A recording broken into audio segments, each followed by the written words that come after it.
감사드립니다.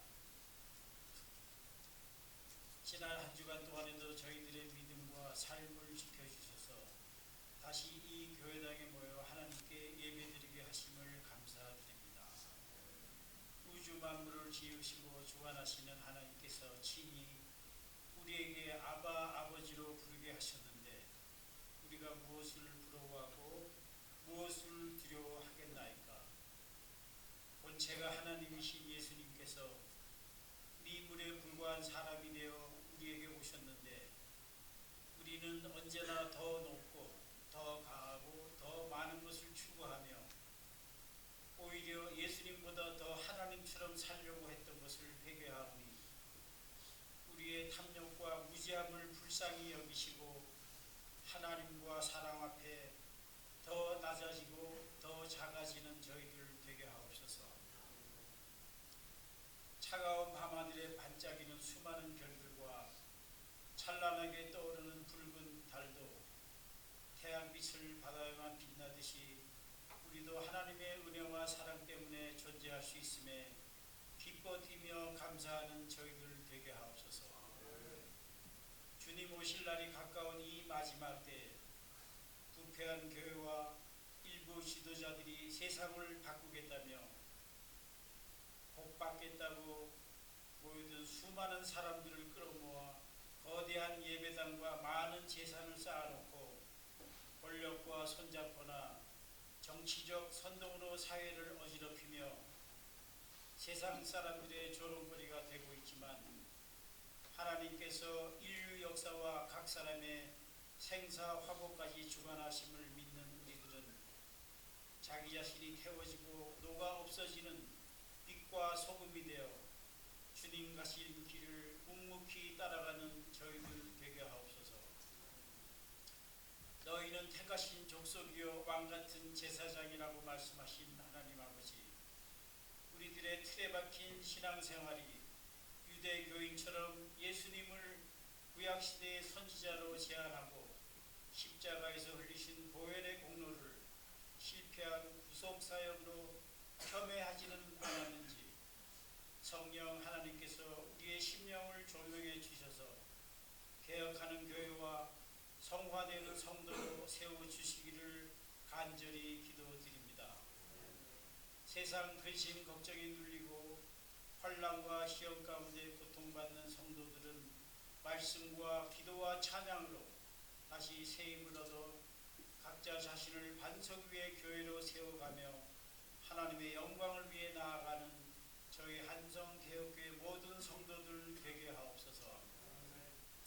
이제 오지에서 선교사에게 헌신하고 계시는 원천희 목사님께서 선교사의 꿈을 품고 사는 우리에게 복음을 선포하실 때 성령님께서 함께 하셔서 각자가 하나님의 음성으로 듣고 죽은 영혼은 다시 살아나고 병든 몸은 치유되는 은혜 충만한 예배가 되게 하옵소서. 예배의 모든 순서마다 성삼위 하나님께서 영광받아 주시옵시고 우리를 위해 죽으시고 부활하셔서 다시 오실 존귀하신 예수 그리스도의 이름으로 간절히 기도드립니다. 아멘.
시간 우리 모두가 한 마음으로 믿음의 고백으로 하나님 앞에 올려드리오니 우리의 이 예물을, 우리의 중심을 주님 기쁘게 받아 주시옵소서.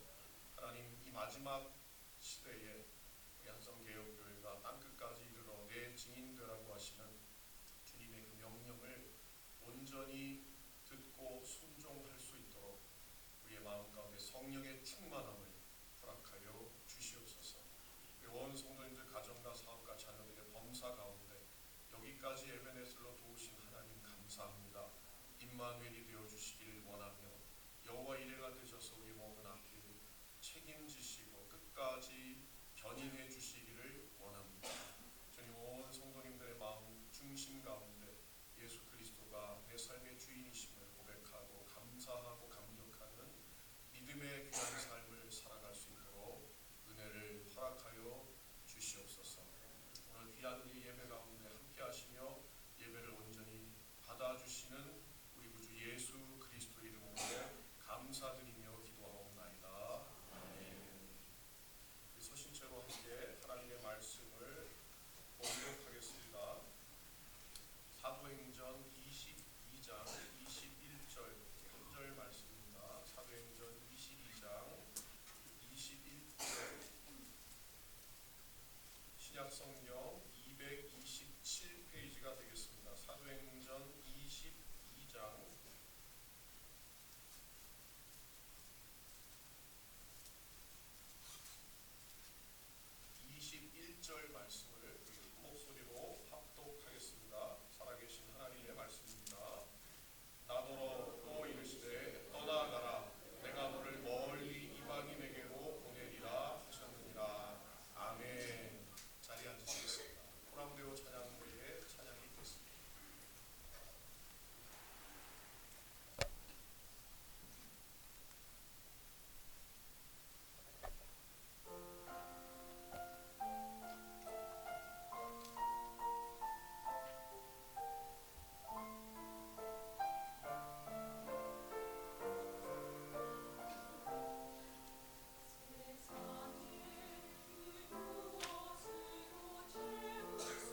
목사님으로 모시겠습니다.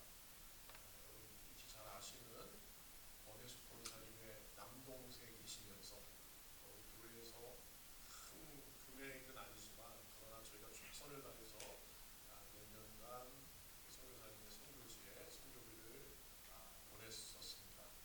후원했는데요. 원천희 목사님, 뉴질랜드의 바누아투라고 하는 성이 있습니다. 그 성을 비롯해서 미국에 많은 성들이 있는데 그 성을 사모님이 계신 김남주 사모님과 같이 다니시면서 현지어를 배우시고 또 부족마을 많은 사람들에게 그리스도의 복음을 정말 19년 동안 선포하시는 귀한 원천희 목사님 나오실 텐데 나오시기 전에 영상으로 아마 보셨겠지만요. 그 영상으로 한번 목사님의 소개 영상을 좀 함께 보고 드릴 수 있도록 하겠습니다.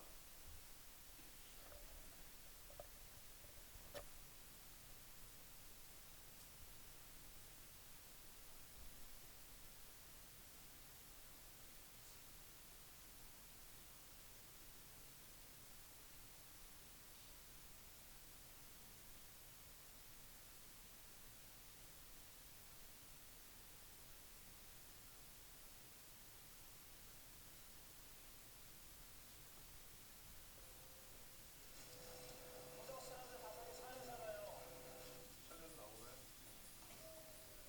화면이 안 나오나요? 좀 기다리겠습니다. 됐습니다.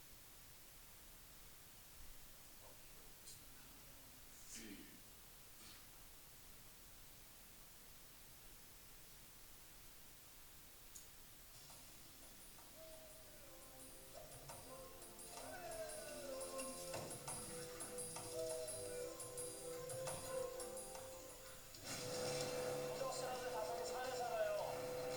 찾아가야 돼.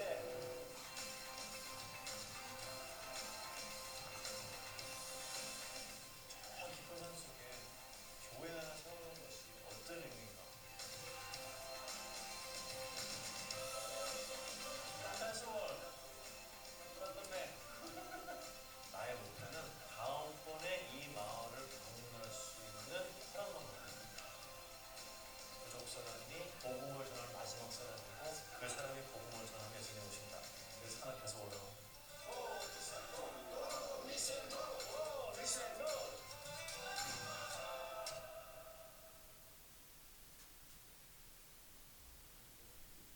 예고편이고요. 여러분 유튜브에 들어가시면 원천희 선교사님 계시면 여러분 잘 아시는 그 영화배우 신현준 씨가 내레이션을 한 1부, 2부 원천희 선교사님 국난 사모님의 사역에 대한 영상이 CGN TV에서 촬영한 영상이 있습니다. 예전에 한번 제가 그 단톡방에도 올려드렸었는데 다풀 스토리를 보실 수 있습니다. 오늘 이 시간에 우리 원천희 목사님 나오실 때, 우리 목사님 나오실 때, 목사님 강건하세요, 또 하나님의 평강으로 승리하세요 하는 의미에서 샬롬 이렇게 인사하면 좋겠습니다. 나오실 때 한 손을 이렇게 들고 샬롬, 이스라엘 성 인사하더라고요. 샬롬 이러더라고요. 나오실 때 우리 목사님 환영하는 의미에서 하나님께서 큰 평강 주시고 기도하면서 함께 인사하겠습니다. 샬롬. 할렐루야.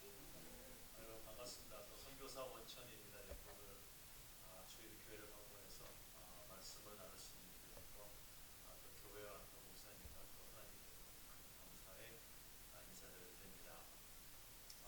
그 말씀을 좀 나누기 전에요. 잠시 그 바누아투에 대해서 잠깐 또 소개를 해드리고 오늘 본문 말씀을 같이 나눠보자 합니다. 이 파워포인트 혹시 준비된 거 볼 수 있을까요? 예, 감사합니다. 저는 선교사 원천이고요. 아니 김남주 선교사와 같이 2007년도 말에 남태평양에 있는 작은 섬나라입니다. 바누아투라는 나라로 파송이 되었고 저는 뉴질랜드에 있는 고신 총회에서 파송을 받았습니다. 지금 여러분 이제 보시게 되면은 바누아투가 있는데 혹시 보이십니까? 조그만 점으로 되어 있죠. 그래서 미국에서 하와이, 그러니까 한국이 있고 그다음에 오클랜드, 뉴질랜드가 있고 시드니, 호주가 있습니다. 저는 뉴질랜드 그 고신 총회에서 파송을 받아서 남태평양에 있는 작은 나라 하와이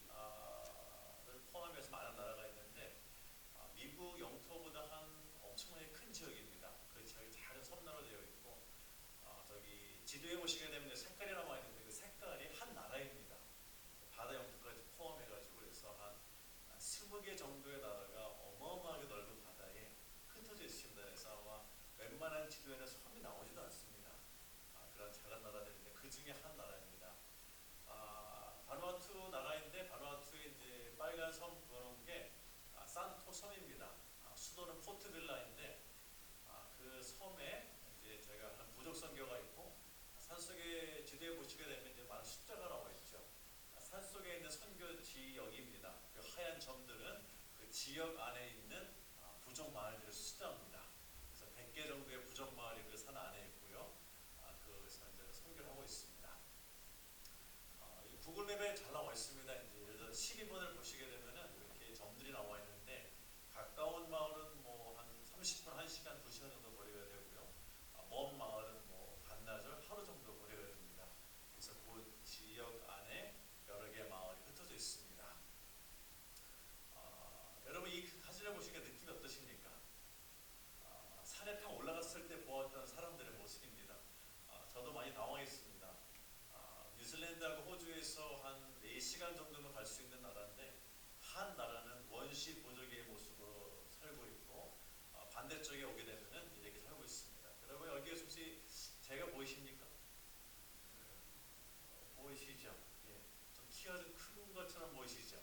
예.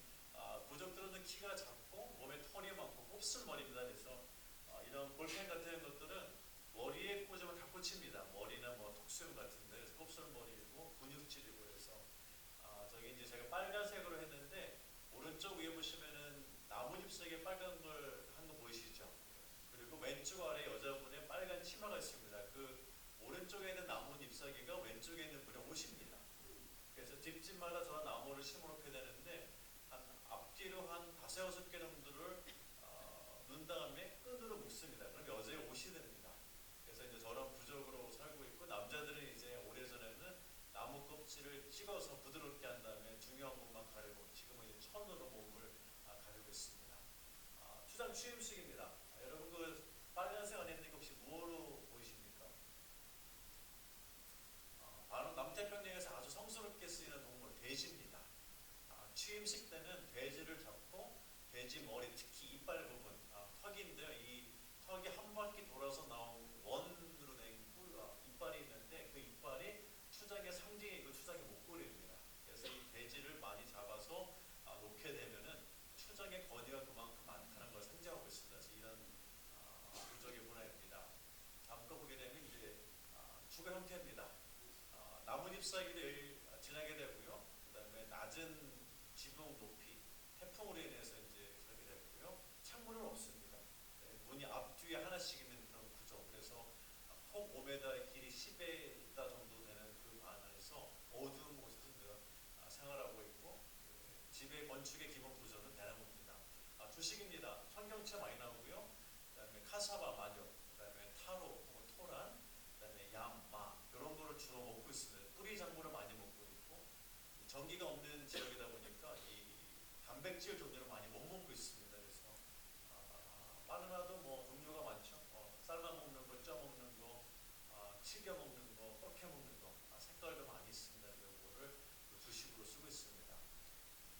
요거를 갖고 이제 음식을 만들게 되면은 저기 이제 그림처럼 하얀데 이렇게 올라갑니다. 그래서 작물을 불에 구워서 떡을 만드는데 꼭 저희 인절미 같습니다. 거기에다가 코코넛 열매를 짜가지고 손으로 짠 우유가 나옵니다. 그 우유를 올려가지고 먹게 되고 저 장면이 이제 제가 마을을 방문했을 때 추장이 저희를 환영하는 그런 장면입니다. 산에 가면 이렇게 추장을 만나게 됩니다. 여러분 맨 앞에 있는 시커먼 거 하나 보이십니까? 뭐로 보이십니까? 네, 칼입니다. 부족에서는 칼이 필수품입니다. 부엌에도 작물에도 농사에도 나무를 자를 때 위해서 한8 길이 정도 되는 칼인데 처음 만났을 때 모든 사람이 칼을 들고 다녀가지고 식인종이 있던 배경을 가진 나라가 처음부터 겁이 묻혀갔습니다. 그래서 칼을 갖고 다니고 칼을 선물로 주고 저도 이제 칼을 많이 갖고 있는데 그래서 칼잡이들이 참 많이 있습니다. 그런 분위기입니다. 그 다음도 보겠습니다. 바나우트 가면 저를 백인이라고 부릅니다. 여러분 아시겠죠? 제가 왜 백인인지. 침을 놓은 적이 있었는데 제 왼쪽에 맞은편에 앉으신 분의 옷이 나뭇잎사귀입니다. 그래서 나뭇잎사귀로 옷을 입고 있고 이제 제가 침을 옆에서 치렀던 적이 있었는데 산에 가서 이제 이렇게 복음을 전할 수 있는 기회가 되게 됐습니다. 그다음 또 보겠습니다. 저희가 산에서 이제 물탱크도 참 많이 만들었습니다. 열대지방에 비가 많이 오는데 홍수를 두려워해서 마을을 언덕 위에 만들었고 그로 인해서 마실 물이 없었는데 하나님이 주신 지혜로 이렇게 물탱크를 많이 만들었습니다. 그다음 보겠습니다. 이게 저희가 지은 교회입니다. 교회인데 첫 번째 부족의 문이 열려서 이제 교회에서 교회를 지어도 된다 그러면 이렇게 교회를 짓습니다.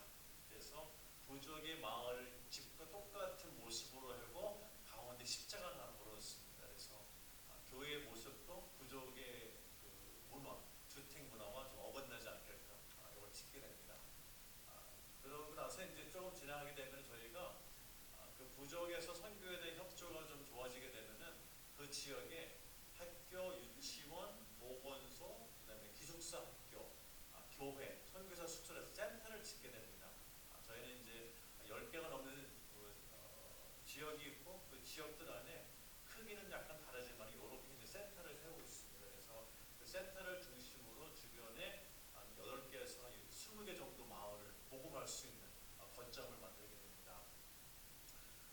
여러분 혹시 여기서 교회가 혹시 보이십니까? 하얀 점이 보이십니까? 예. 저희가 이제 가장 높은 데 바누아투에서 가장 높은 지역인데요. 뒤에 보이는 산이 한 1,700m 정도 됩니다. 1,000m 정도 교회를 세웠었는데 저희가 건축 재료를 올리는 데만 한 1년 반 정도 걸린 것 같아요. 그래서 양철도 들고 산을 올라가는데 좀 그런 저희 좀 기념비적인 그런 교회가 되었습니다. 부족 사람들은 저희와 꼭 같이 협력해서 일해야 되는 사역자들입니다. 이분들이 저희를 안 도와주게 되면은 부족에 들어가기도 못하고 물건도 못 올리기 때문에 저희가 부족에서 사역을 할 때는 꼭 사람들이 내려와서 저희를 도와줍니다. 손도 잡아서 올라가기도 하고 물건을 들어주기도 하고 뒤에 있는 분의 여러분 복장 보시죠. 저게 이제 외출복입니다. 저분이 이제 마을로 들어가시게 되면은 깨끗한 것을 갈아입는 옷이 있습니다. 남자들 들어가면은 폭 30cm, 길이 2m 되는 천이 이렇게 걸려 있습니다. 작업복, 외출복, 밭에 갈 때, 넉지대 할 때, 밥 먹을 때 그래서 저 이제 외출복으로 인해서 이제 작업할 때 있는 것이고 여러분 오른쪽에 걸린 그 칼 한 자로 보이시죠? 저 칼입니다. 그래서 늘 저렇게 칼을 갖고 다닙니다. 무슨 일이 있으면 쓸 수 있게끔. 그 다음 화면에 보시기에는 저희가 이제 건축을 많이 합니다. 교회 뭐 하게 되는데 장비가 갈 수 없는 지역이고 트럭이 갈 수 없는 지역이기 때문에 이렇게 이제 뭐 비닐봉지 갖고 올라오고 시멘트 이제 어깨 지고 올라가면 다 손으로 합니다. 그래서 많은 분들이 와서 교회 건축을 같이 하고 같이 먹고 같이 생활하고 교회를 짓게 되죠. 저희도 이제 산속에 있는 많은 어린이들을 1년에 한 번씩 저희 센터로 불러가지고 어린이 캠프를 하게 됩니다. 작년에 했었는데 한 340명이 내려와가지고 일주일 동안 캠프하고 찬양 드리고 아침 5시부터 밤 9시까지 기도도 하고 선물도 많이 받고 해가지고 선교 복음화에 큰 역할과 도움을 좀 주고 있었습니다. 다음 거 보겠습니다. 저희 선교사들인데요. 선교사들도 1년에 5번씩 센터에 모여서 훈련받고 기도하고 예배드리고 또 산으로 올라갑니다. 여러분들께서 그 지원해 주시고 또 기도해 주신 많은 부분들이 선교사를 지원하고 후원하는 데 많이 쓰였습니다. 다음 거 보겠습니다. 선교사들입니다. 제가 얘기하는 선교사들은 바누아투 선교사들입니다. 바누아투 여러 섬에서 저희가 리크루팅을 한 다음에 훈련과 양육을 통해서 선교사로 파송합니다. 이 선교사들이 산에 한 5년 정도 머물게 되고 5년 머무는 동안에 저희가 의식주를 다 제공해주고 도와주고 해결해주고 월급도 주게 됩니다. 그래서 교회에서 보내주신 귀한 헌금이 물질이 이 선교사들에게 쓰여졌고 이 선교사들이 그것도 받고 격려를 받아서 열심히 사역을 하고 있습니다. 여기까지 보도록 하겠습니다. 오늘 그 말씀을 읽었는데요. 오늘 읽었던 이 본문의 말씀은 사도행전 22장에 나오는 중요한 사도 바울 사역의 그 터닝 포인트가 되는 그런 중요한 사역입니다. 사도 바울은 우리가 너무나 잘 알고 있는 하나님의 사역자였습니다. 그의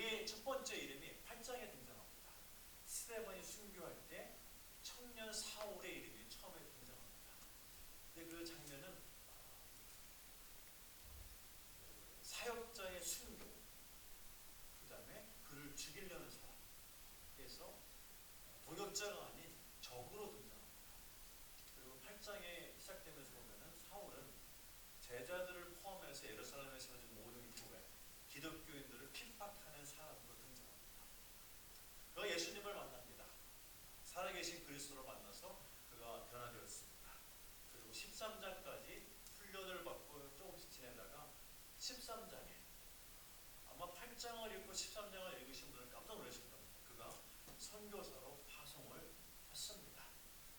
그리고 22장부터 28장까지 8장에 대한 모든 시간이 사도 바울이 로마로 끌려가는 마지막 장에 해당이 됩니다. 사도행전은 이 선교를 중심으로 보시게 되면 특이한 구조를 갖고 있습니다. 예수님께서 말씀하실 때에 예루살렘과 주디아, 사마리아라고 복음을 전하셨는데 그것은 8장, 7장까지 마치게 됩니다. 8장 9장에 들어가서는 사마리아로 살짝 넘어갑니다. 그리고 13장부터 27장까지는 14장에 해당되는 많은 부분은 땅끝까지 해당이 됩니다. 땅끝까지 해당되는 14장의 분량에서도 자그마치 8장에 해당되는 분량이 사도 바울의 마지막 삶을 표현하고 있습니다. 7장, 8장까지는 예루살렘과 주디아, 그리고 나머지 14장에 대한 많은 분량은 땅끝 선교에 대한 분량으로 넘어갑니다. 그래서 이 사도행전은요, 복음이 퍼져가는 것을 아주 잘 보여주고 있습니다. 예수님은 복음서에서 보시게 되면 십자가에서 돌아가시면서 구약 시대에 예언되었던 구원의 말씀을 완성을 하십니다. 그리고 사도 바울은 완성된 구원의 복음을 전파하기 시작합니다. 놀라운 것은요, 예수님의 마지막 삶을 마태복음이 8장 정도를 할애해서 그를 서술하고 있습니다. 사도행전에서 누가는 사도 바울의 마지막 부분을 똑같은 8장을 할애하면서 그를 설명하고 있습니다. 복음서의 마지막은 구원의 완성, 이 사도행전의 마지막 8장은 완성된 구원의 전파. 그래서 두 성경책이 잘 구조를 이루는 것을 볼 수가 있습니다.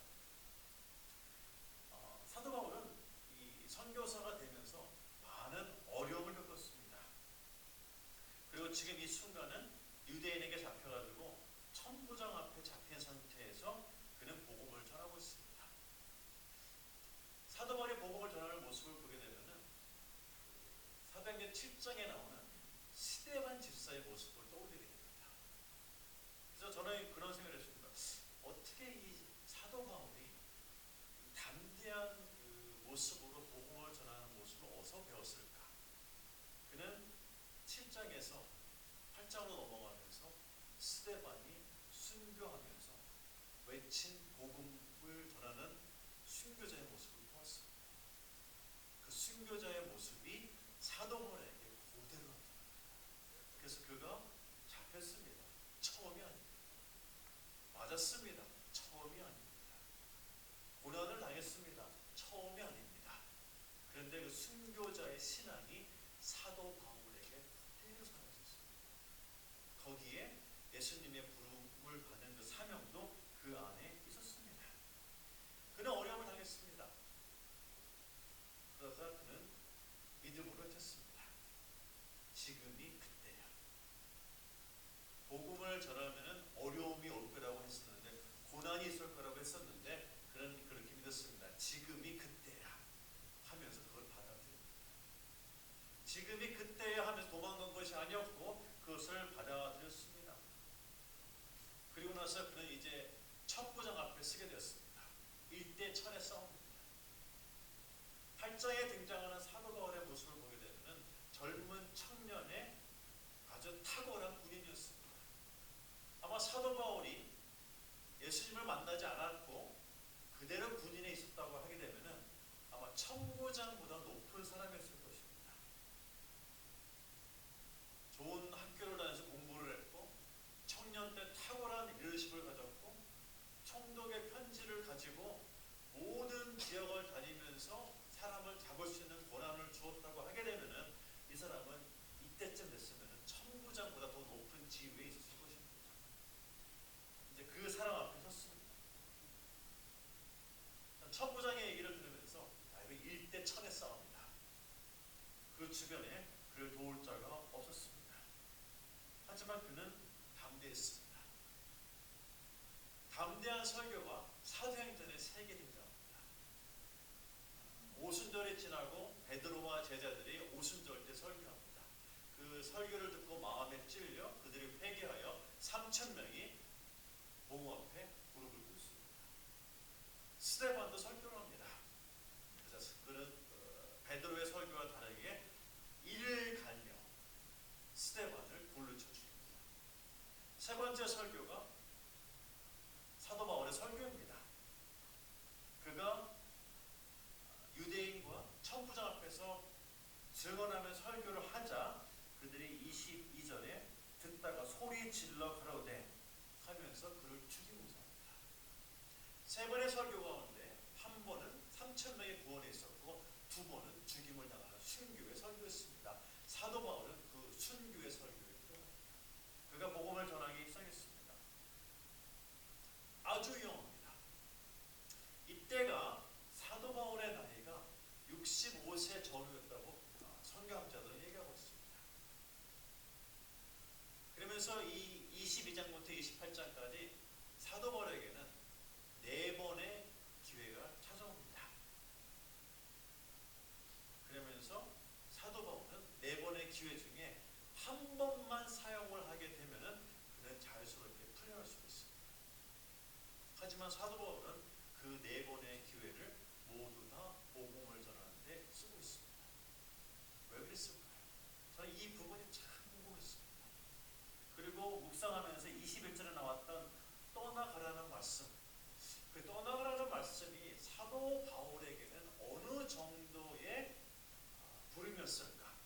그리고 사도 바울은 그 떠나가라는 말씀을 어느 정도 받아들였을까? 그 부분이 참 궁금했습니다. 참 궁금했어요. 그러다가 말씀을 읽다가 답을 찾게 되었습니다. 사도행전 10장에 9장에 사도 바울이 다메섹상에서 예수를 만나서 장님이 됩니다. 그때 아나니아라는 선지자를 보내면서 사도 바울이 어떻게 될 건지에 대해서 말씀을 합니다. 그 말씀이 사도행전 9장 15절에 나옵니다. 이렇게 말씀합니다. 주께서 가라사대 가라. 이 사람은 내 이름을 이방인과 임금들과 이스라엘 자손들 앞에 전하기 위하여 택한 나의 그릇이라. 그가 내 이름을 위하여 해를 얼마나 받아야 할 것을 내가 그에게 보이리라 하셨고 22장 21절에 떠나가라는 이 말씀을 그대로 인용합니다. 여기에서 제 궁금증에 답이 하나 풀렸습니다. 사도 바울은 예수님이 말씀하신 이방인 앞에서 그가 해를 얼마나 받아야 그 과정을, 그러니까 고난받는 과정을 통해서 내가 나타날 텐데 그때가 아직 끝나지 않았던 분이었습니다. 근데 이런 생각도 들었습니다. 그만큼 고생했고 30년 넘게 선교사로 사역했고 그만큼 교회를 개척했고 그만큼 어려웠으면은 이제는 어떻습니까? 이분은 할 걸 다 했다. 이렇게 평가받아야 될 부분입니다. 근데 사도 바울은 어떻게 받아들입니까? 그때가 아직 다 이루어지지 않았다고 합니다. 그래서 그에게 풀려날 수 있는 기회가 왔는데 그 기회를 쓰지 않고 그 고난을 받아들입니다. 뭐요? 고난을 받아들임으로 인해서 9장에 나와 있는 말씀과 같이 그가 해를 받음으로 인해서 나를 나타낸다고 했는데 나타내는 것이 아직 마치질 않았습니다. 마치질 않았어요. 제가 이 부분을 묵상하면서 이렇게 말씀을 나누지만은 이해하면 상당히 어려운 부분이 많았습니다. 그렇죠? 어디까지일까? 저희 아버님께서는 그 이단 사역을 하시면서 상당히 많은 어려움과 고난을 받으셨습니다. 목사님 교육도 상당히 많이 했습니다. 책도 86권을 쓰셨습니다.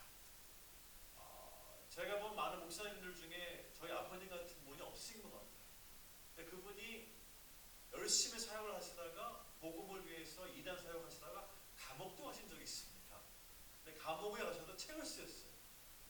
저희가 늘 궁금했습니다. 아버님 적당히 하시니까 어떻습니까? 나이도 생각하시고 건강도 생각하시고 경력도 생각하시고 이름도 생각하시고 명예도 생각하시고 이제 적당히 해도 되지 않습니까? 아버님만큼 하는 사람도 없습니다. 이렇게 말씀을 드리면은 아버님이 꼭 하시는 말씀이 있습니다. 사명자는 사명이 있는 동안에 죽지 않는다. 이 말씀이었어요. 젊었을 때는 그 말씀을 듣고 이렇게 깊이 생각 안 했습니다. 그래서 저도 목사가 되고 선교사가 돼서 이제 19년을 하면서 그 말씀이 제 마음과 몸에서 떠나지 않아요. 사명자는 사명이 있는 동안에 죽지 않는다. 그 말씀이 이 본문을 해석하는 데 도움이 됐어요. 사도 바울은 아직 생명이 남아있어요. 그리고 말씀하신 대로 그가 고난을 받을 때 내가 그 고난 중에 나타나겠다고 하신 그 말씀의 끝이 아직 오지 않았습니다. 그래서 사도 바울은 고난 받기를 선택했습니다. 그래서 그가 쓴 서신서에 보게 되면은 그가 가르친 제자들에게 그렇게 말씀합니다. 고난에 동참하라. Join with in suffering. 그렇게 얘기합니다. 본인이 고난을 받고 있으면은 다른 사역자라고 나처럼 되지 말라고 권유할 것입니다. 그런데 나를 본받아서 고난에 참여하라고 합니다. 그래서 그는 어떻게 했었냐면은 잡혀가기를 원했습니다. 어디로? 로마로. 왜요? 최대 강국이었고 가장 많은 식민지를 거느린 나라였습니다. 그 수도인 로마에 가서 자기가 복음을 전할 수 있는 기회가 있으면은 그때를 기준으로 복음이 모든 식민지의 전략을 따라서 전 세계로 퍼져나갈 수 있는 기회를 보았기 때문에 사도 바울은 그 위기를 기회로 보았습니다.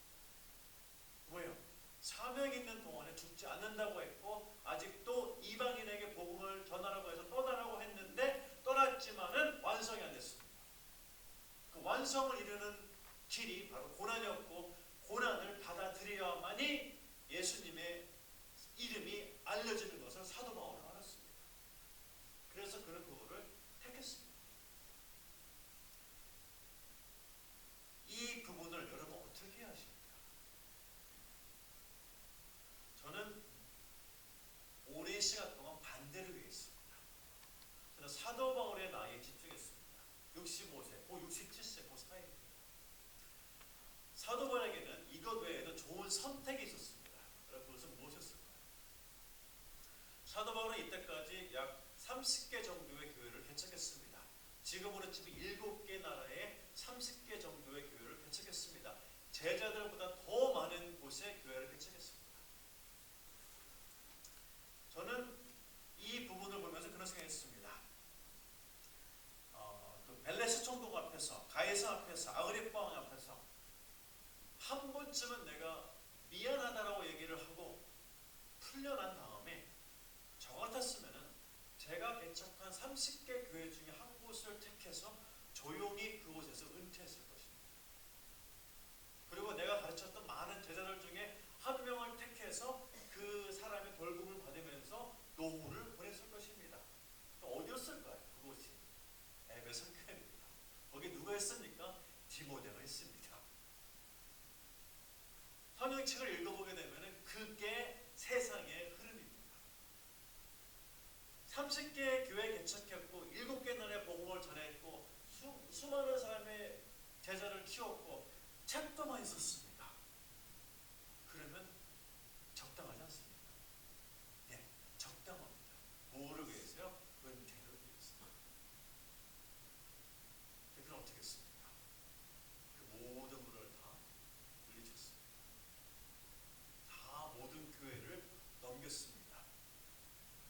내 교회라고 주장한 교회 하나도 없었습니다. 그가 가르친 수많은 제자들 내 사람이라고 한 적 하나도 없고 하나님의 사역자, 동역자라고 다 보냈습니다. 그리고 본인은 어떻게 했습니까? 사역자는 사명 있는 동안에 죽지 않는다고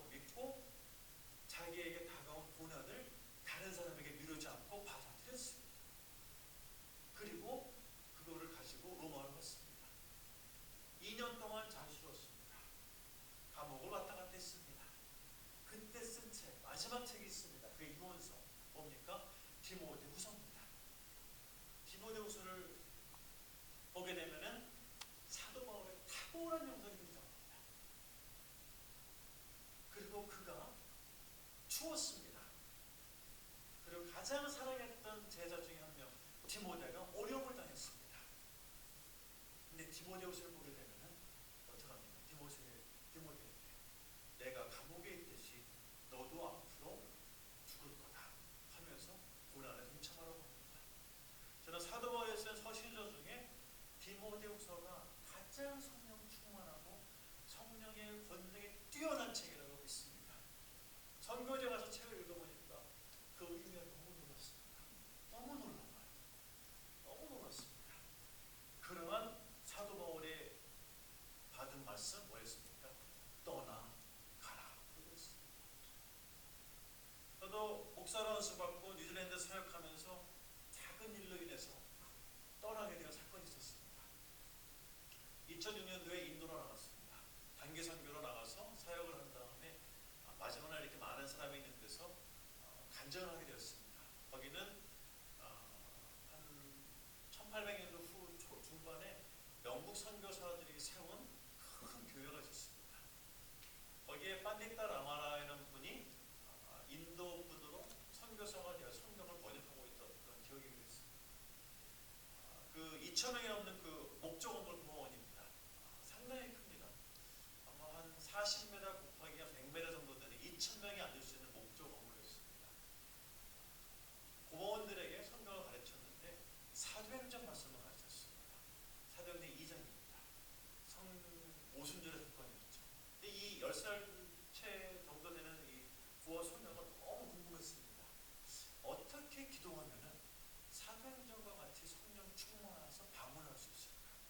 이게 너무 궁금해가지고 밤에 잠을 자다가 일어나서 그 어두운 교회 안으로 들어갔습니다.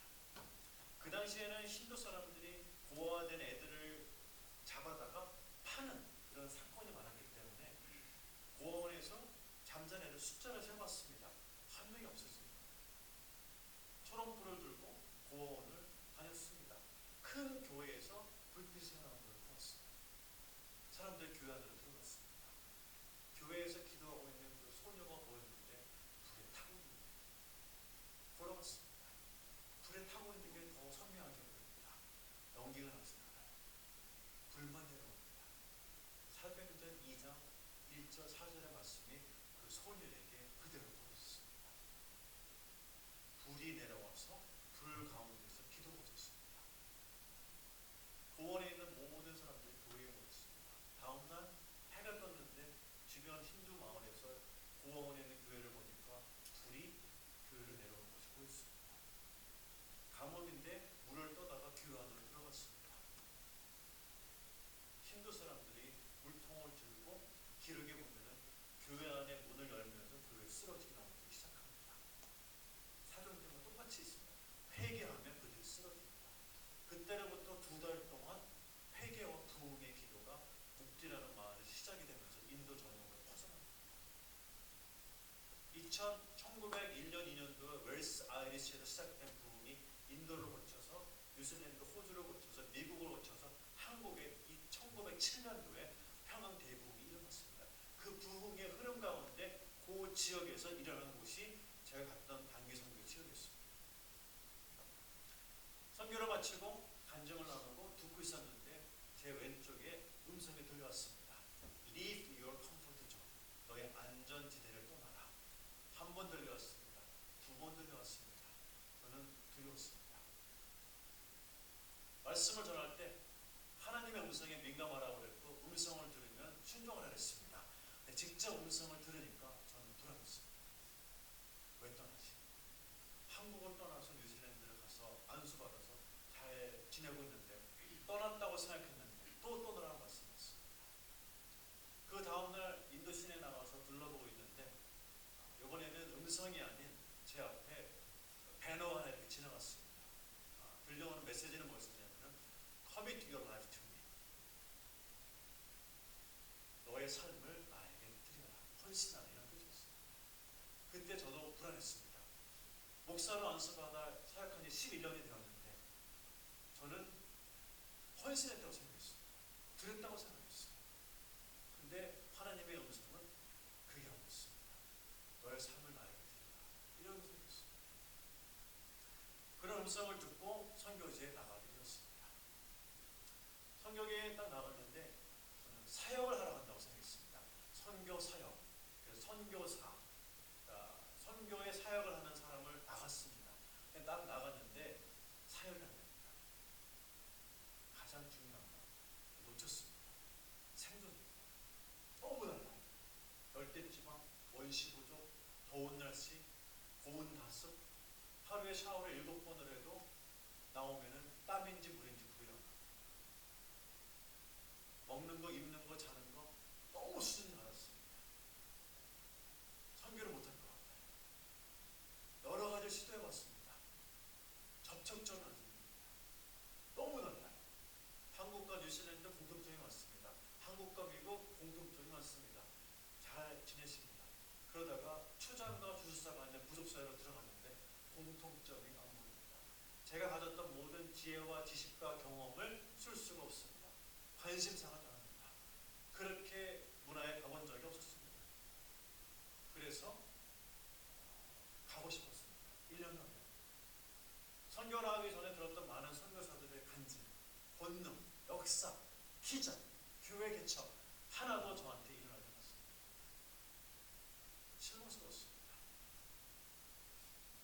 나름대로 공부해서 개척하려고 준비한 거를 하나님이 선교사라 보내면서 다 틀어버렸습니다. 은퇴하신 아버님을 모시고 개척을 할 수도 있었습니다. 애들도 학교를 잘 다녔습니다.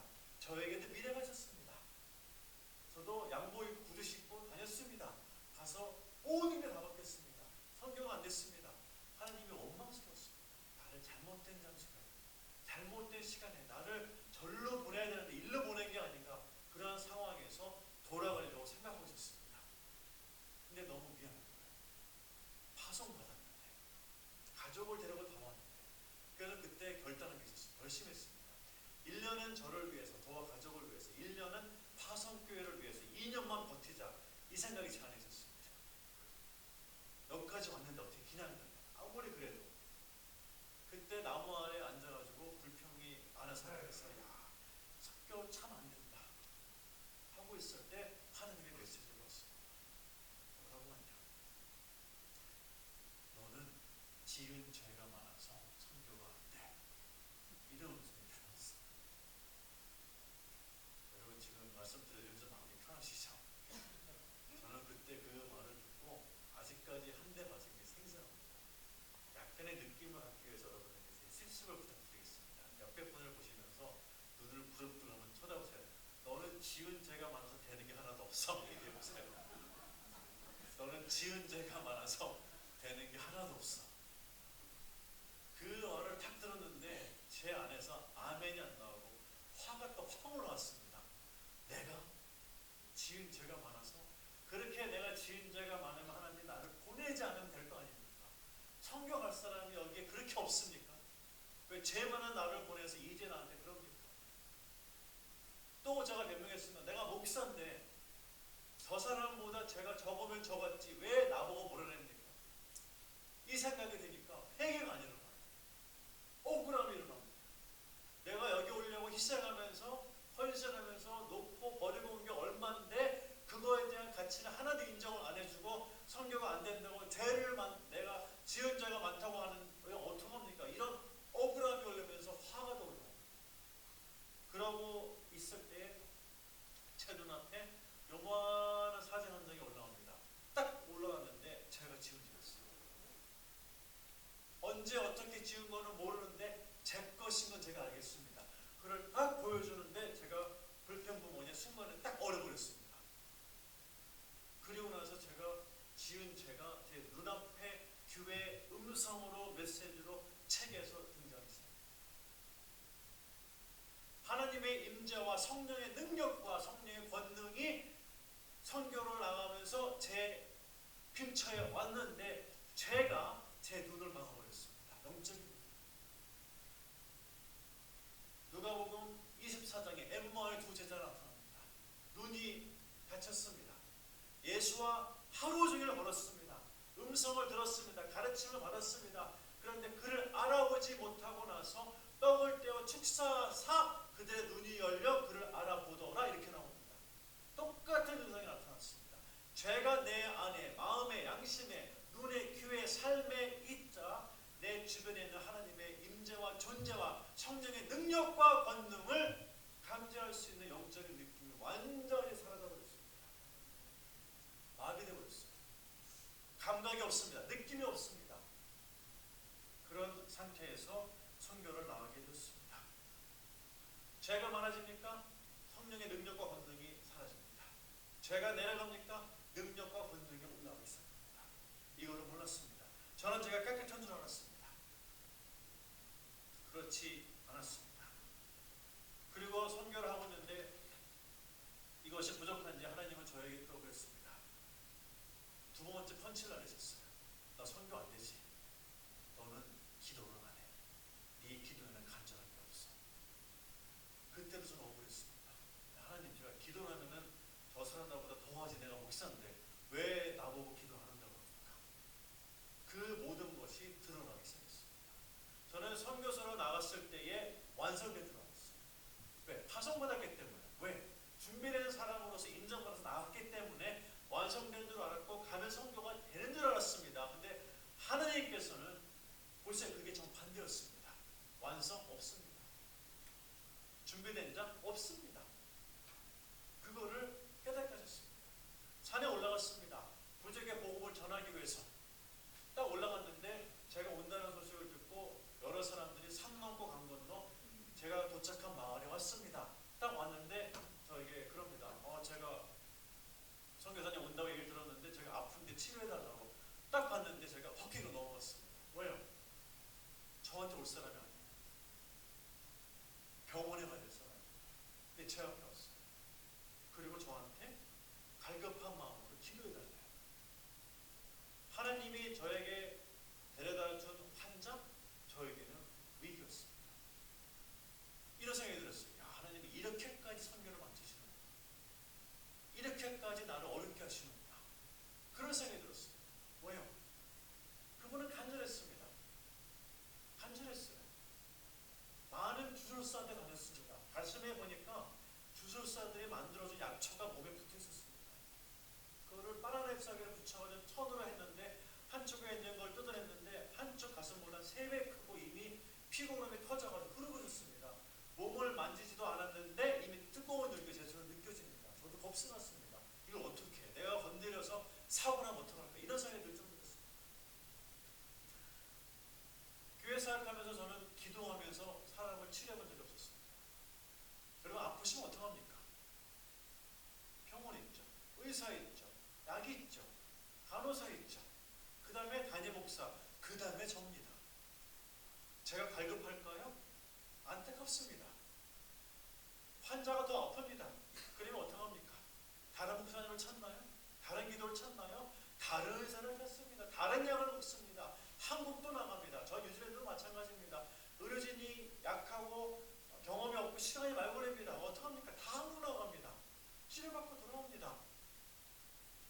간절한 마음으로 그분이 낫기 위해서 기도해본 경험이 없습니다. 두 번째, 기도해서 날 수 있다는 믿음이 전혀 없는 것이 드러났습니다. 세 번째, 이상이 든 겁니다.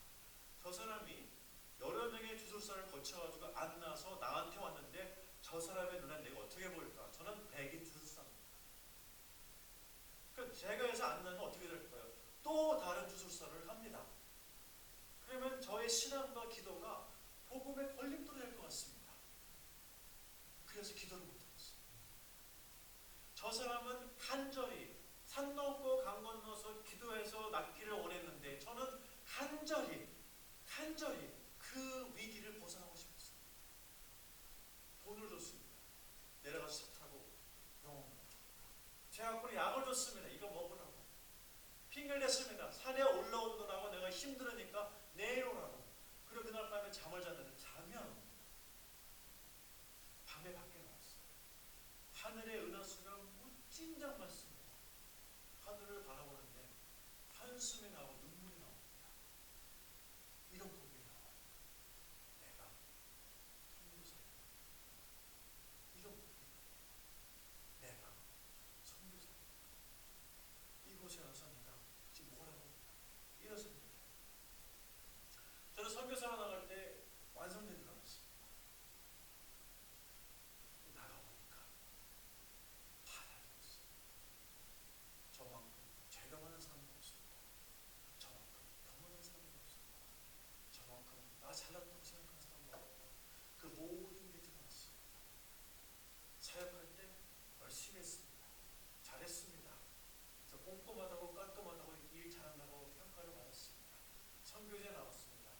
그 성격을 가지고 그대로 나가니까 선교제에서 제 성격이 까다롭게 까다로운 사람 옆에 친구하지 까다로운 사람 옆에 가까이 합니다.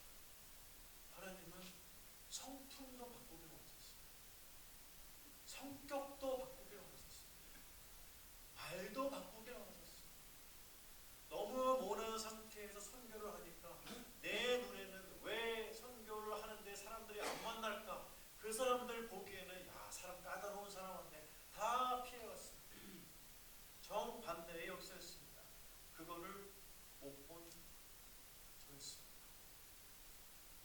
선교제 가서 두 개가 참 고민이었습니다. 하나는 접촉점. 어떻게 하면 사람들을 만날 수 있을까? 다 도망갑니다. 두 번째, 어떻게 해야지 복음을 전할 수 있을까? 방법적인 전략이었습니다. 여러 번 시도했습니다. 다 도망갑니다. 거부합니다. 무시합니다. 어느 한 마을에 들어갔습니다. 근데 그 마을에 들어갔더니 추장이 저를 환영합니다.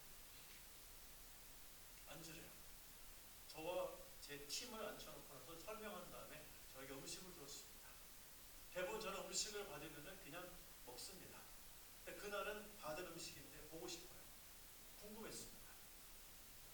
가지고 있는 라이터 가지고 접시를 딱 하면 탁 불을 켰는데 제가 깜짝 놀라서 접시를 꺼뜨려 버렸습니다. 접시에 있는 음식 그리고 뭐였을 것 같습니까? 박쥐를 줬어요. 여러분 그 코로나 때 나온 그 우한에 있는 박쥐 아시죠? 똑같은 박쥐입니다. 그 박쥐가 날개를 펴면 제 손만 합니다. 박쥐의 몸뚱아리가 치킨 같습니다. 딱 봤는데 불에 구운 박쥐. 박쥐의 이빨과 눈과 코와 모양이 딱 벌레 상태에서 나를 공격하려고 쳐다보는 모습으로 그대로 올라왔습니다. 회색, 검은 회색으로 그 불에 끌렸으니까 그걸 딱 보는 순간에 제가 깜짝 놀랐습니다. 접시를 떨어뜨릴 뻔했습니다. 그 상황은 먹으면 안 돼요. 위생의 안전지대 제로입니다. 맛 없습니다. 그걸 어떻게 먹어요, 여러분? 그런데 부족의 문화에서 이걸 제가 먹어야만 합니다. 환영의 처처의 의미를 줬기 때문에 음식을 안 먹으면 저는 부족 문화를 거부하는 것이고 마을을 들어갈 수가 없습니다. 모든 부족 사람들 추장과 같이 간 팀이 저만 보고 있습니다. 여러분 어떻게 하시겠습니까? 먹었습니다. 많은 분들이 이걸 얘기하면 무슨 맛이냐고 묻는데 그냥 치킨 맛입니다. 양념 안 되게 그냥 먹었습니다. 먹고 나서 그 다음날 나왔는데 할아버지 한 명이 지팡이를 짚고 오면서 저한테 막 부정말로 얘기를 합니다. 제가 선교사를 통역을 시켰습니다. 뭐래? 이렇게 얘기를 하니까 어젯밤에 보니까 선교사님이 그 박쥐를 잘 먹더래요. 그래서 생각하기를 이 사람을 데리고 자기 동네에 가가지고 저 살찌고 통통한 박쥐를 먹여주고 싶더래요. 그래서 자기 동네에 가서 백인 선교사가 뭐 박쥐 먹는 모습을 보여주고 싶은 생각에 저를 데리고 자기가 사는 마을 까이라는 마을에 데려가고 싶다는 거예요. 그래서 제가 물었습니다. 까이가 어디야? 그러니까 선교사가 딱 하는 말이가 산토성 출신 선교사인데 들어는 봤대요. 근데 너무 깊이 있는 그 격리된 부족 마을이어가지고 가본 사람이 없는 그런 폐쇄적인 부족 마을입니다. 그때 제가 딱 또 한 대 맞았습니다. 여러분 감이 잡히십니까? 제가 그렇게 부족 마을에 가고 싶어하고 전략을 찾고 있었는데 그때 답이 딱 떨어졌어요. 뭐야? 박쥐만 잘 먹어도 부족 마을이었거든요. 이런 선교 전략을 저는 꿈에도 생각을 못했습니다. 답이 나왔어요. 시킨 대로 하고 주는 대로 먹고 잘한 데서 자면은 마을이 열립니다. 그거를 안 하면은 이렇게 생각해요. 야, 저 사람은 까다롭네. 쟤를 데리고 어디를 갈까? 주는 것도 안 먹네. 왜 제가 안 먹었었냐면 먹는 대로 탈이 나요. 먹는 대로 장염 걸리는 모든 장염 다 걸려갔습니다. 말라리아 여러 번 걸려갔습니다. 온몸 상처 투성입니다. 그게 두려웠어요. 고난이었는데 받아들이기를 원치 않았습니다. 저는 하나님께서 선교를 해서 떠나가라 했을 때는 성령의 능력에 의해 가지고 만사 형통할 줄 알았습니다. 선교지에 가보니까 만사 형통 없습니다. 고난 자체인데 받아들여야 되는데 제 신앙의 수종만큼 순종의 수종만큼 저는 고난을 고르고 있었습니다. 그러니까 못 먹어요. 근데 박쥐 사건이 딱 끝나고 나자 생각을 바꿨습니다. 먹어서 조금 아프면 설사하면 되지. 말라리아 뭐 한 2, 3주 고생하면 되지. 좀 아프면 병원에 가면 되지. 그럴 때마다 마을이 하나씩 떨어집니다. 그럴 때마다 추장이 저를 초청을 해요. 그러니까 하나의 고난, 하나의 생명, 하나의 고난, 하나의 교회겠죠. 그게 이어지기 시작합니다. 그러니까 아픈 것이 고난이 사도 바울과 비슷한 입장이 됩니다. 요 고난이, 요 위기가 복음을 전할 수 있는 기회가 되는구나. 그러니까 어떻게 됩니까? 고난아 와라. 나한테 뭐 먹여봐라. 한번 재워봐라. 어느 날 마을을 들어가는데 사람들이 상당히 친절합니다. 아침마다 물어요. 아침마다 확인합니다. 그러다가 어느 날 마을을 들어가는데 같이 간 선교사가 갑니다. 선교사님 어제 주무셨던 데서 제가 주술사가 주술을 걸어놓은 물건을 하나 발견했대요. 그래서 보여주는데 새끼손가락만한 돌을 검은 재에 해가지고 바나나로 쭉쭉쭉 감아서 이렇게 숨겨놓은 걸 선교사가 찾아낸 겁니다. 그때 다 생각이 든 거예요. 지난 몇 년 동안에 이 사람들이 나를 찾아와가지고 아침마다 친절하게 인사한 게 내가 죽었나 살았나 확인하는 게 아닌가 하는 생각이 듭니다. 그래가지고 그 이후부터 제가 마을에 들어가면 뒤져봅니다. 나오기 시작하네요.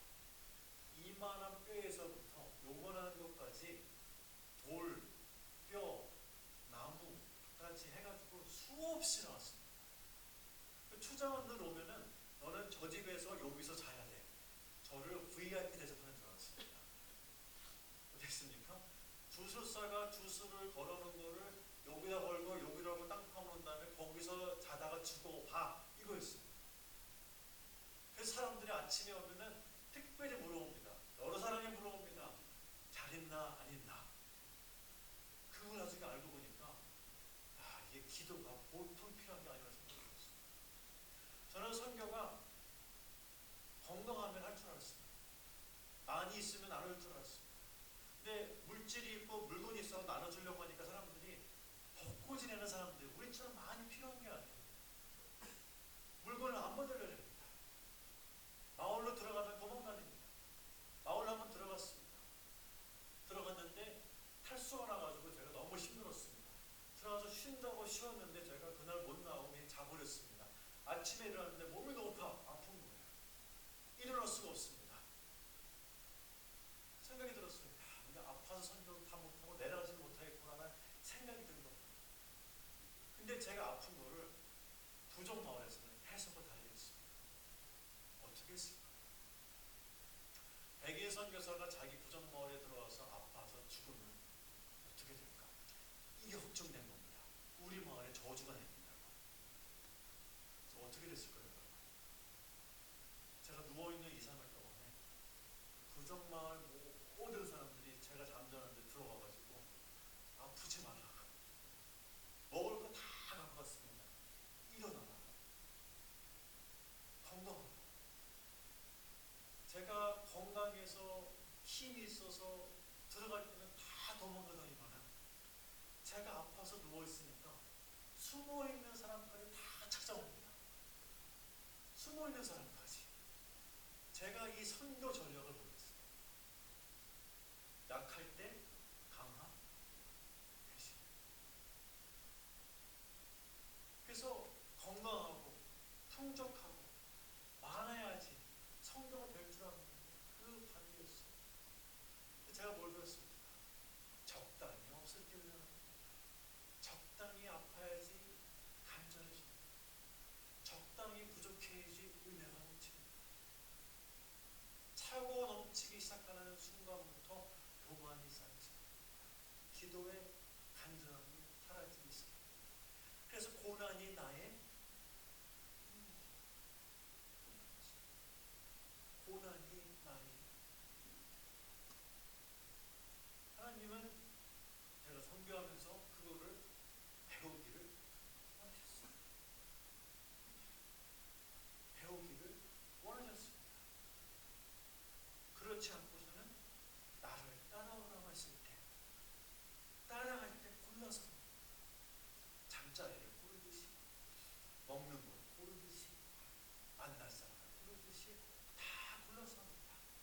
그 십자가를 지라고 했어요.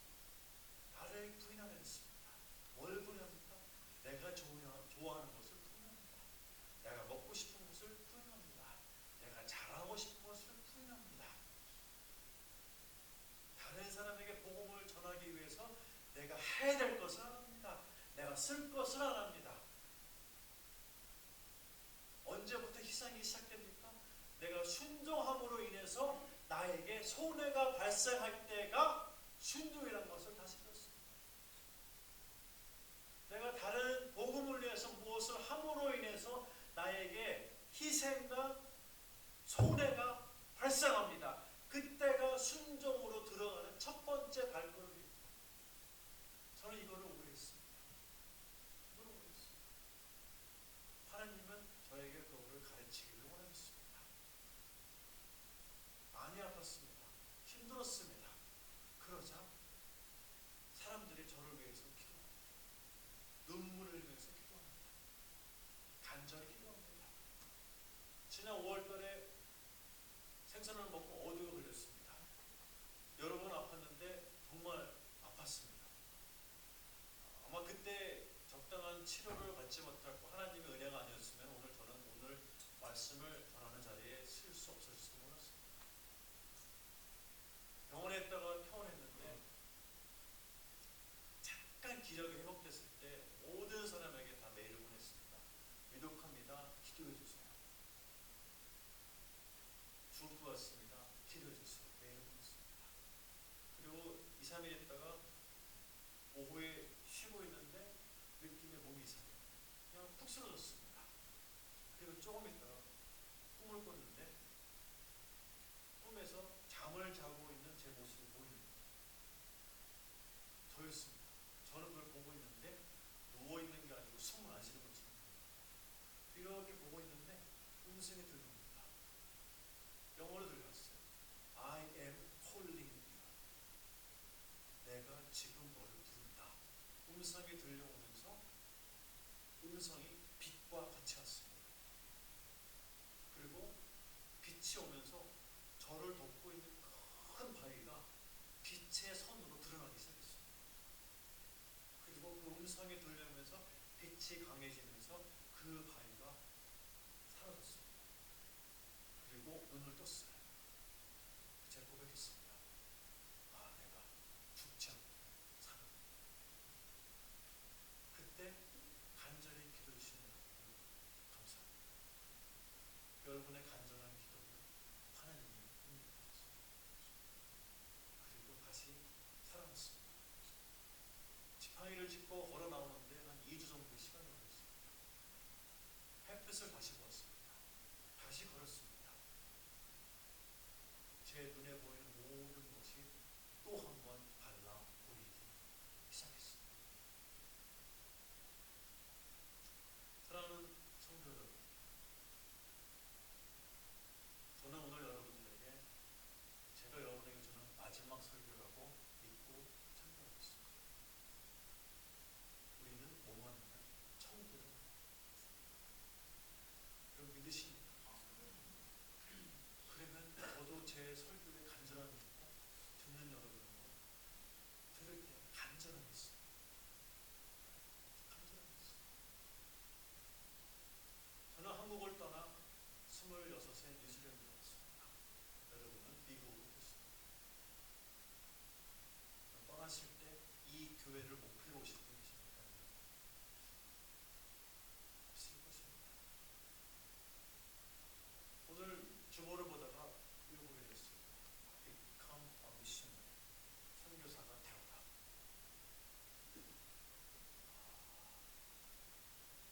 그럼 어떻게 받아들이십니까? 이 뭐를 보다가 그런 생각이 들었습니다. 하나님이 교회를 세우셨는데 이 교회 안에 있는 성도들을 떠나 보내기를 원하십니다. 여러분의 기도가 이곳을 떠나 섬기지를 여러분의 헌금하신 선교 후원이 재정이 이곳을 떠나 선교지에 가서 선교사역을 돕습니다. 여러분이 교회에서 은혜 받고 변화받은 다음에 지역사회를 변화시키기 위해서 교회를 떠나 오늘 오후에 삶의 현장으로, 직장으로, 일터로 들어가게 됩니다. 저 같은 사람은 떠나서 선교지에 있습니다. 그거를 위해서 교회를 세워졌습니다. 사도 바울은 22장에 26장 7장에 떠나게 됩니다. 또 떠납니다. 어떤 모습으로요? 죄의 수의 모습. 어땠을까요? 그를 파송한 교회 안디옥 교회 단절되었습니다. 사도 바울이 멘토로 삼았던 12명의 제자 단절되었습니다. 그가 개척한 30개의 교회 끊어졌습니다. 그가 가르쳤던 수백 명의 제자들 단절되었습니다. 그의 은퇴의 교회 단절되었습니다. 하지만 그의 고난을 통해서 나타나고자 하는 예수 그리스도의 사명이 그 안에 불타고 있었습니다. 언제요? 사람들이 볼 때 가장 낮은 곳에 있다고 볼 때에, 언제요? 사람들이 볼 때 사도 바울을 보고 너는 실패했다고 얘기했을 때, 언제요? 사도 바울은 그나마 가진 것을 모든 것을 다 잃었을 때에, 언제요? 사도 바울은 세상 사람들이 볼 때 저 사람이 이제 끝났어 라고 했을 때에 그는 성령의 권능과 성령의 능력이 가장 뜨거웠습니다. 그거를 증거한 것이 그의 서신서입니다. 그가 성령 충만하지 않고 뜨겁지 않았으면, 사명감이 없었으면 그 옥중 서신을 쓸 수가 없었습니다. 그 뜨거운 영성이 옥중 서신에 다 드러났습니다. 사랑하는 성도 여러분, 하느님이 우리를 한국을 떠나 이곳에 보냈을 때 좋은 집을 사기 위해서, 자녀의 교육을 위해서, 좀 더 나은 삶을 위해서 보냈다고 하면은 저와 여러분은 예수님을 믿으나 믿지 않으나 똑같습니다. 우리는 그것 외에 자녀의 교육이 어렵고 사는 것이 힘들고 어려움을 당할지라도 그것 외에 우리가 붙드는 것이 하나 더 있습니다. 무엇입니까? 우리의 삶을 통해서 나타나야 될 예수 그리스도가 있습니다. 아멘. 그것을 위해서 교회가 세워졌습니다. 그것을 위해서 저희는 선교사로 나갔습니다. 그것을 위해서 이 교회에 말씀이 선포됨을 믿습니다. 그 교회를 위해서 이 교회가 존재되어야 합니다. 이 교회가 존재합니다. 그래서 저는 말씀을 선포한 내용대로 선교사가 되어라, became a missionary, 이 말씀을 이렇게 이해합니다. 사랑하는 성도 여러분, 여러분의 사명은 무엇입니까? 목사, 선교사만 사명이 있습니까? 목사, 선교사를 위해서 예수님이 십자가에서 돌아가셨습니까? 목사, 선교사의 죄만 예수님이 용서하셨습니까? 제가 예수님 앞에 나가게 되면은 제가 예수님, 선교사 원천에 왔습니다. 자, 이렇게 얘기할 것 같습니까? 아닙니다. 여러분의 죄, 저희의 죄 똑같습니다. 제가 사명자입니까? 그 여러분도 사명자이십니다. 저에게 사명을 주셨습니까? 여러분에게도 사명을 주셨습니다. 그거를 찾으시고 발견하시기를 주의 이름으로 축복합니다. 그때부터 삶이 바뀌기 시작합니다.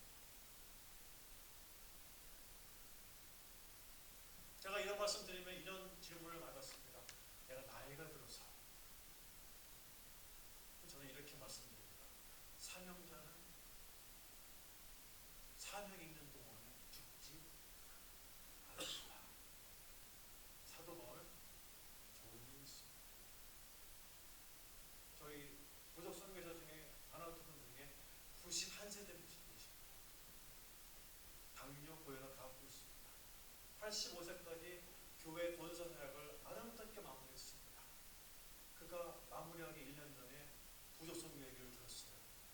온다는 얘기를 들었습니다. 85세라는 얘기를 들었습니다. 설마 85세 때 왔습니다. 바누아투에서는 많은 분이 돌아가셨습니다. 일 안 합니다. 선교를 하고 싶다고 85세 때 오셨습니다. 작년에 6년 하고 이렇게 하셨습니다. 가시면서 저에게 하신 말씀을 잊을 수가 없습니다. 하나님이 허락하시면 다시 오겠습니다. 제가 그분에게 그랬습니다. 선교 와서 돌아가시면 제가 이 땅에 묻어드리겠습니다. 그분 이사할 때 가방 3개 끝입니다. 선교 가서 경험했습니다. 우리 너무나 많이 얻었어요. 너무나 많이 얻었어요. 풍성합니다. 얼만큼 풍성하냐면 가지고 있는 걸 다 못 쓴 만큼 주기에 인색합니다. 나누기에 인색합니다. 여러분 신앙이 올라가야 됩니다. 내 주변에 물질이 너무 많다. 세상의 생각이 너무 많이 올라가. 사랑하는 성도 여러분, 그거를 말씀으로 잡으시고 사명으로 보시기 바랍니다. 하나님이 나를 왜 이곳에 보내셨나? 왜 이 교회에 보내셨나? 왜 나에게 이 동네에 살게 하셨나? 많은 주 가운데 이 주에 살게 하셨나? 많은 유저지 가운데 왜 이곳에 살게 하셨나? 미국에 있는 2,000개가 넘는 한인교회 중에 왜 이 교회에 오게 하셨나? 여러분 그런 질문 가운데 여러분 사명이 보이십니까? 사명이 보이십니까? 그럼 우리의 삶이 바뀌고 싶습니다. 사랑하는 성도 여러분, 교회의 사명, 선교사가 되어라. 반갑습니다. 저도 기쁩니다. 혹시 목사님 교회에서 그동안 선교사 파송한 적 있으신가요?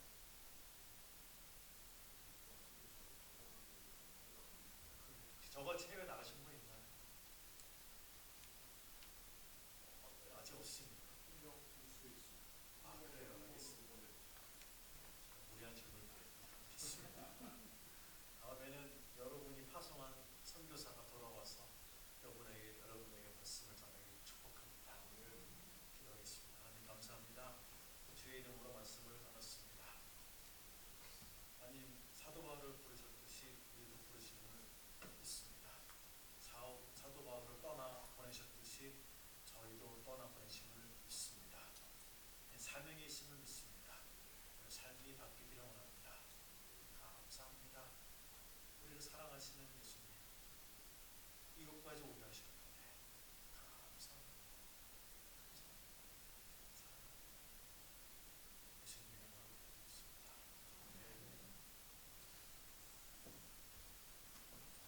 우리 원천희 목사님의 말씀을 우리 함께 들으면서 다시 한번 우리 모두가 선교사임을 생각하고 또 선교사로서의 적당한 하나님 앞에서 삶을 살아낼 것을 우리 함께 결단하는 이 시간이 되시기를 바랍니다.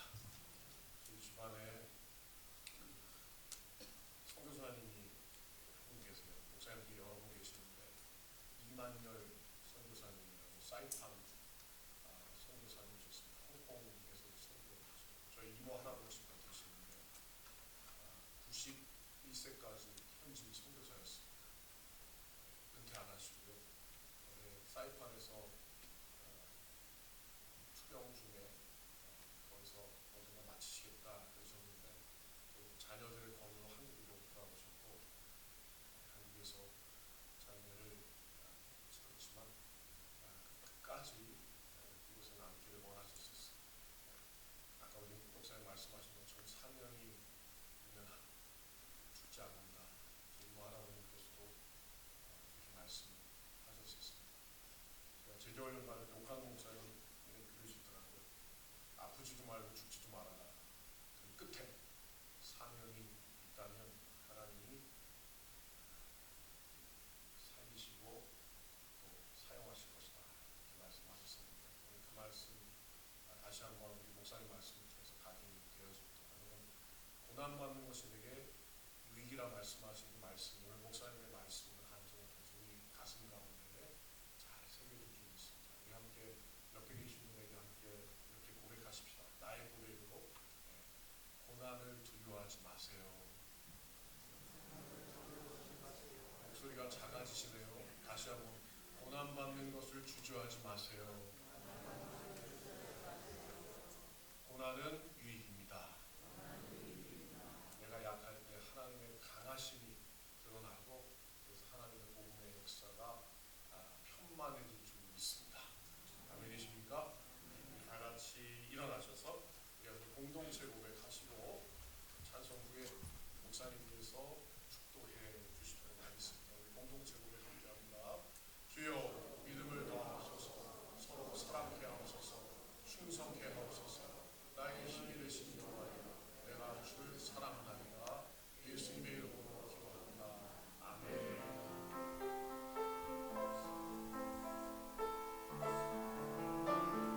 우리는 주의 백성이오니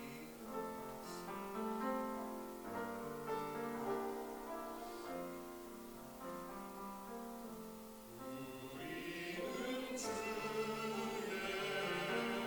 백성이오니 주의 큰 이름 선포합니다.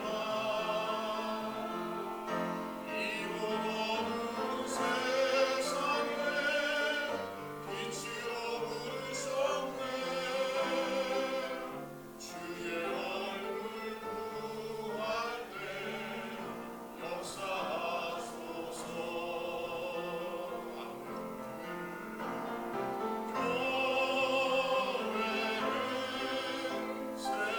교회를 세우시고 이땅 고쳐주소서.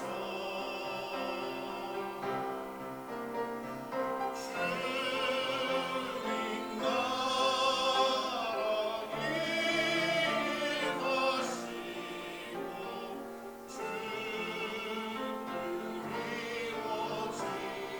교회를 세우시고 이 땅 고쳐주소서. 교회를 세우시고 이 땅 고쳐주소서.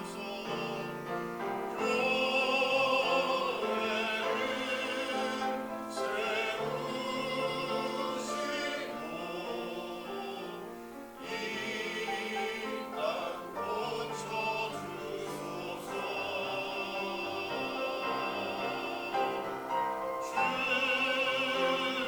나라 임하시고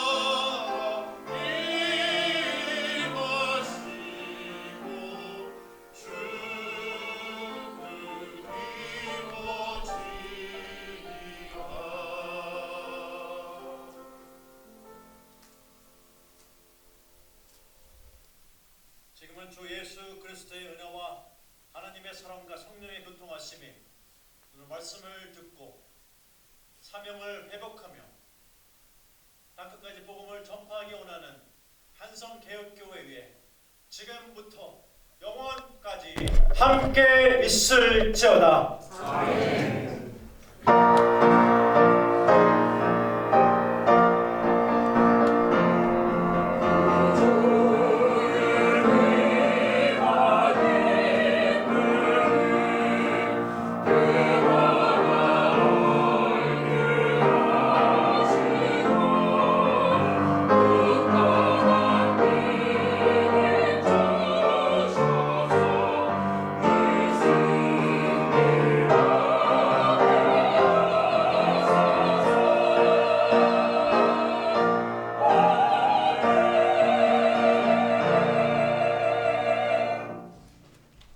예배를 마칩니다. 우리 함께 옆에 계신 분과 인사할까요? 여호와께서 함께 하시기 원합니다.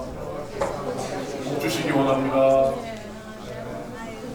자, 오늘 귀한 말씀 우리 원천이 목사님 우리에게 전해 주셨습니다. 감사하죠? 우리 원천이 목사님 사모님 김난주 사모님이 안 계시다면 우리 목사님 참 사역하시는 거 저도 경험하지만 쉽지 않습니다. 목회도 그렇지만 이 선교지에서 아까 바누아투 보셨죠? 저는 명함도 못 내밀 것 같아요. 정말 우리 목사님 사모님 귀하게 사역하시는 우리 사모님이 같이 오셨습니다. 우리 목사님 사모님 일어나셔서 인사하실 때 더 건강하시고 강건하셔서 주의 큰 일 감당하시길 원합니다. 우리가 기도하겠습니다. 그런 의미에서 박수로 함께 목사님도 일어나시죠. 목사님 일어나셔서 다 같이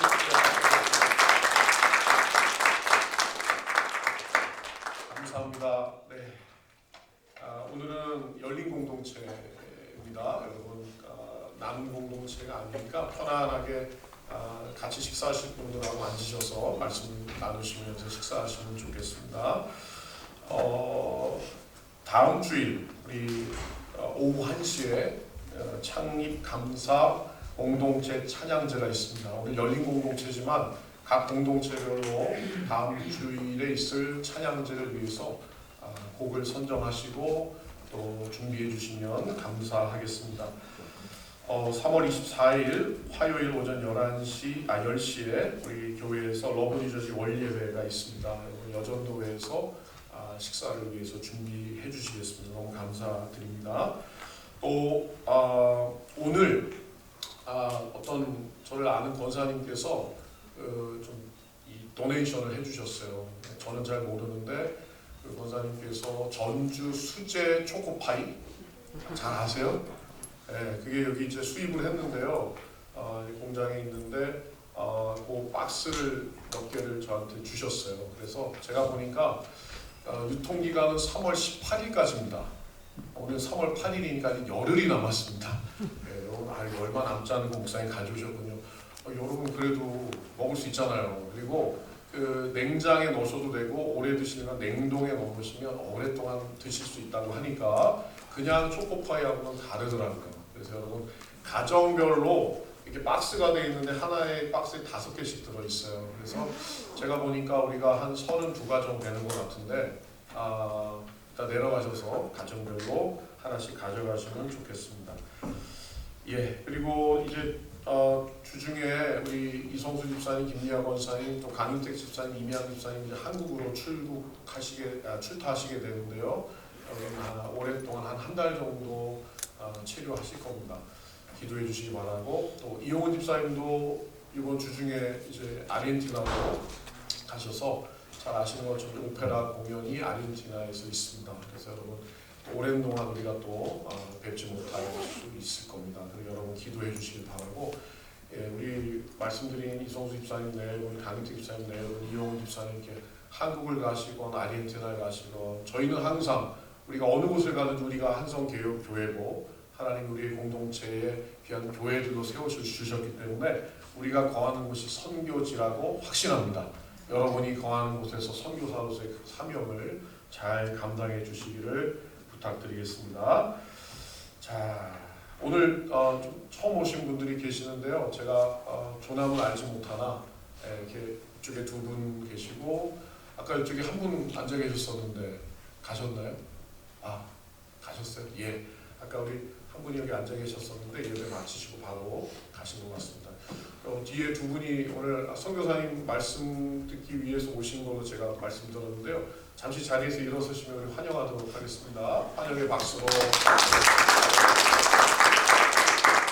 감사합니다. 자, 이 시간에 우리 잠깐만 시간은 많이 갔지만 한 1, 2분 정도 우리 원천희 선교사님과 김남주 선교사님 위해서 우리가 잠시 우리 바누아투를 위해서 기도하고 제가 기도하고 내려가도록 하겠습니다. 오늘 특별히 우리 선교사님, 우리 원천희 목사님 가정에서 우리 교회 점심 친교를 준비해 주셨어요. 식사를 제공해 주셨습니다. 우리 함께 한 1, 2분 정도 간절하게 기도하도록 하겠습니다. 함께 기도합니다. 하나님 아버지 하나님 감사합니다. 우리 원천희 선교사님과 김남주 선교사님 하나님께서 택하셨습니다.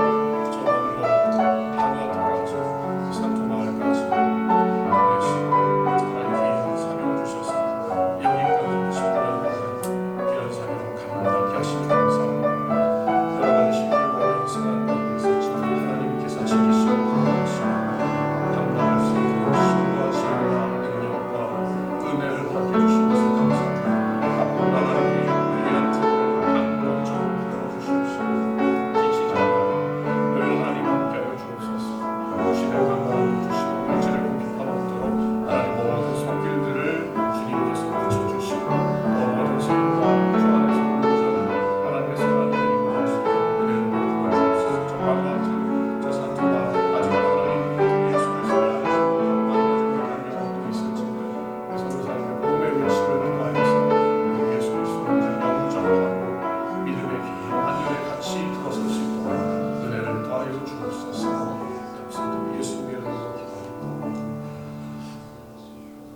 가관애가 풍성하신 아버지 하나님, 우리 원천이 선교사님, 김난주 선교사님은 19년 전에 저 먼 곳 우리가 알지 못했던 그 섬 바누아투로 보내셨고, 그곳에 예수 그리스도를 알지 못했던 불쌍한 영혼들을 한 영혼 한 영혼을 어루만지게 하시고, 또 예수 그리스도의 귀한 복음을 듣고 그들이 변화되게 하시니 감사드립니다. 우리 선교사님을 보내셨고 선교사님을 통해서 송하여 귀한 사명 주셔서 일하신 하나님, 앞으로도 우리 귀한 두 분의 선교사님, 원천희 선교사님과 김난주 선교사님을 강하게 붙들어 주셔서 하나님 영육간에 강건케 하시고, 또 주신 사명 끝까지 감당할 수 있도록 주께서 은혜 위 은혜를 더하여 주시옵소서. 저 바누아투 섬에 아버지 귀한 영혼들 한 영혼 한 영혼 어루만져 주시고, 그들이 마음 가운데 받아들인 예수 그리스도를 온전히 믿고 의지하며 또 다른 선교사로서 그곳에서 정말 죽어져가는 영혼들을 살리는 귀한 선교사의 사명 감당할 수 있도록 주께서 은혜를 더하여 주시옵소서. 하나님, 두 분의 모든 삶의 여정을 여기까지 인도하신 하나님, 앞으로 에베레셀이 되신 하나님께서 임마누엘이 되어주시고 여호와이레가 되어주시고 여호와니시가 되셔서 하나님 모든 선교의 여정 가운데 하나님의 영광이 드러나게 하여 주옵소서. 아버지 하나님, 오시면서 귀한 식사를 우리 한성개혁교회 성도들에게 제공하십니다. 주님, 두 손 들어 복을 허락하시고, 또 하나님 귀한 음식을 우리가 먹으면서 우리 선교사님을 생각하고 또 저 산도 마을 생각하면서 우리가 함께 기도할 수 있는 귀한 심령들이 되게 하여 주옵소서. 먹고 강건하게 하시고 주를 위해서 충성하는 우리 모두가 되게 하여 주옵소서. 예수님의 이름으로 기도하옵나이다. 아멘.